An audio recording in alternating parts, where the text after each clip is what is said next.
Pode um cristão julgar alguém, ou uma doutrina, ou uma igreja? O nosso Senhor Jesus, no Evangelho de Mateus, capítulo de número 7, versículo 1, diz: "Não julguem para que não sejam julgados." Muitos tiram esse texto de contexto e arrumam o pretexto de que nós, no cristianismo, não podemos julgar absolutamente nada.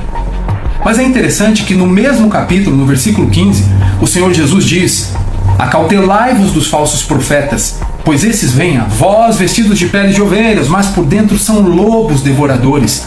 A pergunta é: como que nós podemos obedecer a essa ordem do Senhor Jesus de identificarmos um falso profeta, uma falsa doutrina e uma falsa igreja, se nós não exercermos um juízo moral? O que o Senhor Jesus proíbe não é o julgamento em si, ou o julgamento justo, mas ele proíbe o julgamento hipócrita, arrogante, precipitado, superficial.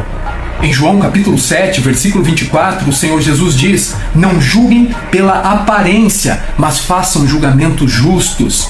A igreja é chamada a discernir entre a verdade e o erro, a santidade e o pecado, a ortodoxia e a heresia.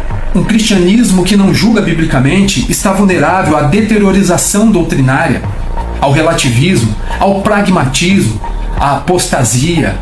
Julgar justamente não é falta de amor, mas é obediência à revelação dada por Deus.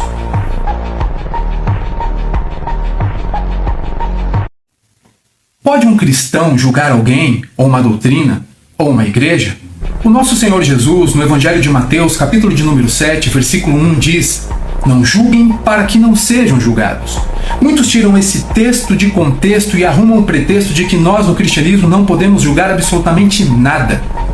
Mas é interessante que no mesmo capítulo, no versículo 15, o Senhor Jesus diz: "Acautelai-vos dos falsos profetas, pois esses vêm a vós vestidos de peles de ovelhas, mas por dentro são lobos devoradores." A pergunta é: como que nós podemos obedecer a essa ordem do Senhor Jesus de identificarmos um falso profeta, uma falsa doutrina e uma falsa igreja, se nós não exercermos um juízo moral? O que o Senhor Jesus proíbe não é o julgamento em si, ou o julgamento justo, mas ele proíbe o julgamento hipócrita, arrogante, precipitado, superficial. Em João capítulo 7, versículo 24, o Senhor Jesus diz: "Não julguem pela aparência, mas façam julgamentos justos."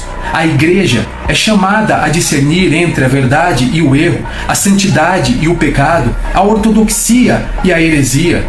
Um cristianismo que não julga biblicamente está vulnerável à deteriorização doutrinária, ao relativismo, ao pragmatismo, à apostasia.